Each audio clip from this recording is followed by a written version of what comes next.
when they measured the strength afterward, they found the group that had imagined strengthening their finger, their strength increased by 35%. All right, 35% just from imagining it. And these are not trained athletes, right? These are just what we would call a sedentary subject. The ones who envisioned the elbow flexion of the bicep, their strength increased by almost 14%. There was no change in the control, of course.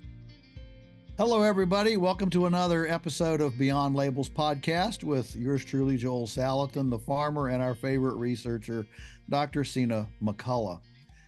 Today, she's going to give us information from a practical study. Many of you who are longtime listeners know that we have routinely touched on the mind-body connection, how powerful your mind, your thinking, your mental state, your spiritual state, your emotions are in maintaining health and wellness.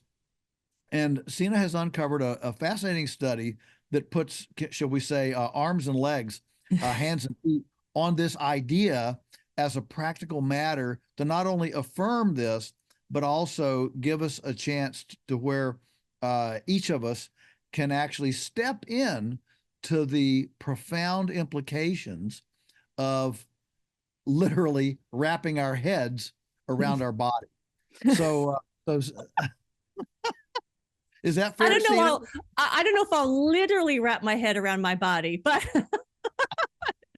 I guess neuronal connections from my head, yes, could wrap around my body. You are correct, Joel. All right. So go ahead, Sina, bring us up to speed on what you found. Okay. And I have to say, one of the reasons why I love talking with you, I can geek out with you and you accept it. Like you're right there with me, geeking out. Okay. So I found this study and then many more like it. And I thought this was so fascinating. I couldn't wait to share. What if I told you, Joel, that you can change your physicality based on just your thoughts alone? So in other words, you could actually increase your muscular strength, like in your bicep, without doing any kind of physical exercise, but by just imagining the exercise in your mind. I mean, does that sound crazy or does that sound pretty cool? It sounds pretty amazing. So you mean if I think hard enough, I can look like Harrison Ford? Yeah. I remember seeing years ago reading about a behavioral one of these studies that took a basketball team and they divided the basketball team into three groups. One practiced normally and shot the basketball, and another one they practiced all the things but they didn't have a basketball, and then another group didn't practice, didn't do anything. That was the control. And what they found was the difference between the ones that had the basketball and the ones that imagined they had a basketball was there was almost no difference between those two. The ones, the control that didn't do anything, well, they weren't very good. But it was amazing how close the ones who practiced, shooting and practiced passing and dribbling, but didn't have a basketball, they were not that far off from the ones that actually had a basketball. Yeah, and you're talking about in actually making the shot? Yeah. Like that. Yes. In actual basketball skill. The ones who didn't have the basketball, they were not quite as good as the ones that had the basketball, but they were, the point is they were not far off. If the ones that had the basketball were, let's just say, 100%, the ones that didn't were like 80, and the ones that didn't do the control group was like, 30, okay, percentile. Yeah. So clearly just going through the motions and imagining it with no basketball was worlds improvement over no imagination. Yes. Yeah. And so what I'm going to share today piggybacks on that. It goes beyond that, but you are absolutely correct. That's, what we call sports psychology. And that's a longstanding practice. At least I know of athletes dating back to like the 70s, right? Using mental imagery to improve their skill. Tiger Woods did this, Jack Nicklaus did this. Like a lot of greats would talk about how they would imagine it and it would improve, like the golf stroke, and for instance. I did this, not many people know this about me, but I was a competitive athlete for many years. As an all-American diver and champion mountain biker. And one of the reasons why I was able to get to that level was because of my ability to imagine the exercise before doing it. So going into a dive, for instance, I would sit there with my eyes closed and I would visualize the dive, exactly what angles I wanted to hit, where my arm was going to be. And I would visualize it over and over and over. And so that's a known, right? That's widely known. We have whole departments devoted to that in colleges, like exercise psychology departments. And I think a lot of times, though, there's two things. I think when we talk about imagining something, we usually think of it as like an athlete doing it, like for a performance, right? Trying to hit a certain goal, and part of their training. The second part is we usually think of it as a skill, right? Like you're saying, oh, can I shoot the basketball or whatever? Or can I improve my golf swing? But we don't necessarily think of it as mental imaging, right? Imagining it in your mind, being able to actually strengthen the muscle, like physically strengthen that muscle and even cause hypertrophy, right? Or muscle growth. But that's actually what we're seeing now in different studies. So I'm going to share the first study I found that I thought was fascinating. This came out of the Cleveland Clinic, the Cleveland Clinic Foundation in Ohio. And what they did was they took 30 young, healthy volunteers and they split them into different groups. One group trained to perform a mental contraction of their little finger. So they didn't actually contract it. They did it in their mind. So it's called a mental contraction. The second group did mental contractions with the elbow. A third group did nothing. And then a fourth group actually did physical contractions of the little finger. All right. And they compared those groups. They trained for 12 weeks, 5 days a week, but only 15 minutes a day. Right. I mean, 15 minutes a day, you could do that on your lunch break, right? Just sitting at your desk, even visualizing. So when they measured the strength afterward, they found the group that had imagined strengthening their finger, their strength increased by 35%. All right, 35% just from imagining it. And these are not trained athletes, right? These are just what we would call a sedentary subject. The ones who envisioned the elbow flexion of the bicep, their strength increased by almost 14%. There was no change in the control, of course. Now, the ones who did the physical strength training, their finger strength increased by 53%. So 35% imagining it versus 53% of actually doing it, but it was still significant, right? This is a significant increase in strength. This was actually repeated. So there've been many, many studies since then that have repeated this, and some are having less of a difference between the mental contraction and the physical contraction. So in 2014, there was a study that somebody who actually did the physical contraction of the muscle, their strength increased by 30%. The ones who envisioned it, the strength increased by 22%. Right. And so one more that I just wanted to share, and then I want to dive into application and what this could actually mean for us. Another study out of Ohio, what they did was they took subjects and they wrapped one of their wrists in a cast, right? Fully immobilized the wrist. And they did that for 4 weeks. One group of subjects got no instructions whatsoever. The other group was told for 11 minutes a day, so just 11 minutes, 5 days a week, they were to intensely imagine doing an exercise, okay? Like full focus, imagining doing the exercise. And then they also did magnetic imaging of the brain to see what would happen, okay? And what they found was the ones who imagined it had their strength increased. It doubled. They were 2 times stronger than the other group. And the brain was also stronger.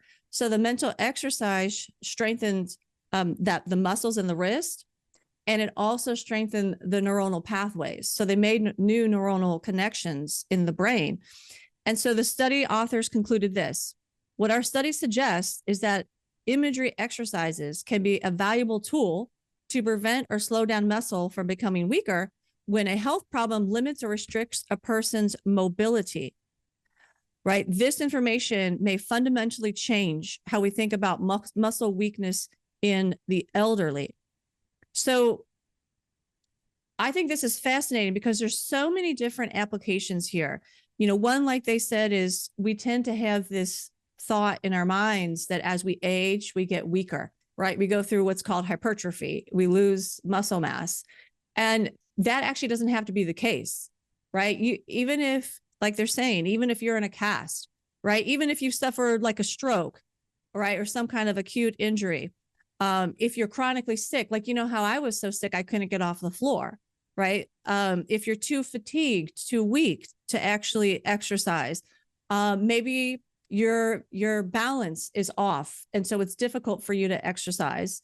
Any of those conditions, hypertrophy can happen very quickly. But what they're showing here is that you can actually prevent it from happening just by doing the exercises in your mind. And I'll go one beyond that. Other studies have shown that not only can you prevent the loss of muscle mass in any of these health conditions or with age, you can actually gain muscle mass through this mental imagery. This can also be applied. We're now into the new year. People tend to do New Year's resolutions about like weight loss or going to the gym, right, to gain strength or lose weight. Well, an easy way that you can do that is, a lot of times people tend to fail at those resolutions, right? Like we start out hard. Maybe we go to the gym, get a gym membership or whatnot, or we start a diet, and then we kind of stop doing it, right? And part of that is because we just bite off more than we can chew sometimes.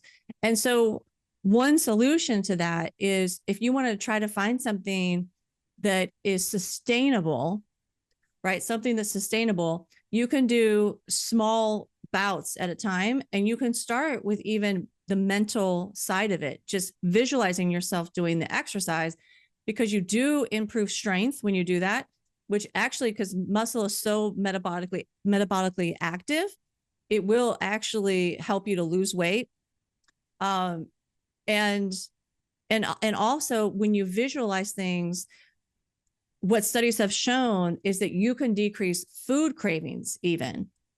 So food cravings, you can improve sleep. All of these things, all of these components are essential if you're trying to change your health, right? Whether you're trying to lose weight or gain muscle mass or reverse the disease, they're all essential. And you can actually start achieving them through imagining things. And then also, I want to just piggyback on that, and I'll throw it back to you. Studies have shown that the ideal situation is if you imagine it and then do it. So if you pair the two together, right, it's called dual training. So let's say you did have a resolution of, I'm going to start working out more. That's fantastic, right? I fully support that. Like, I'm not telling anybody to not exercise, right? My area of emphasis in grad school was exercise. So I'm a big proponent of exercise. But what I am saying is that you can become more efficient and more effective at achieving your goals if you implement some of these ideas. So if you are going to start exercising, visualize it.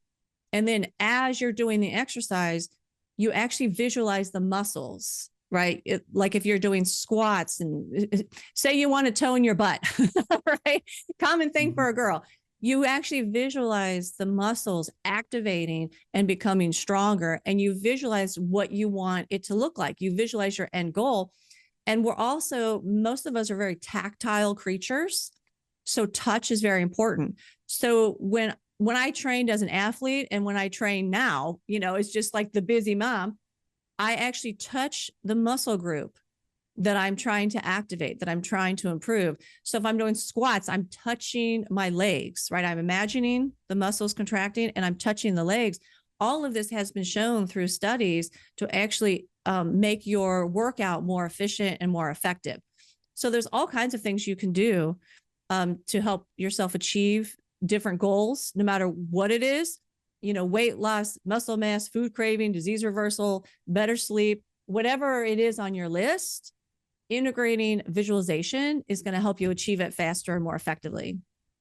So you mean if before I get out of bed in the morning, if I spend 15 minutes going into a trance and imagining doing 100 sit-ups, that I'll wake up with a six-pack? Well, if you did it long enough, yes. That's what I'm saying. Like, it's really easy for us to sit here and kind of be like, like poo-poo the idea, because we take ourselves for granted, right? We sell ourselves short so often. And I think that it's really easy. And I've done this too. We take the gifts that God has given us for granted, right? Mm-hmm. He gave these amazing abilities to us. And we've talked about them on this program, like the ability of your body to heal. If your body can heal itself from a disease, it can create more muscle tone. It can create that six-pack, Joel. I mean, now, of course, there's other things involved in a six-pack, right? You can't be eating donuts when you wake up, Oh, shoot. I'll imagine when I'm eating the donut that I'm not eating the donut. This is not a donut. It's a carrot, Dude, that can actually work. I think it's the first time I've called you dude, but Farmer Joel, the dude. I'm not kidding. That can actually work, because you can connect this to biblical practices as well, right? The Bible tells you to speak life over your body, not to speak death, right? So it is so true that what you command your body is, most of us have it flipped. Most of us are letting the body control the mind, right? And now we're getting into the area of like Dr. Joe Dispenza, where he helps you to flip that back around and have the mind control over the body. So you program your body, right? It's like programming in a computer, the hardware and the software. You actually program it with your beliefs, your thoughts. Whatever your thoughts are, they create the emotions and creates your beliefs. So by changing your thoughts, you change all of that. And we know that your thought controls your gene expression. Thank you for joining us on Beyond Labels. Our mission with this podcast is to make it accessible to everyone. But we are behind a paywall because the issues we discuss are often subject to censorship. We've run into that, and so we have an extremely modest paywall to let us have the freedom to discuss the kind of issues we want to discuss in the way we want to discuss them. And you can become a member and enjoy all this content by clicking on the description box below. We look forward to having you join our family.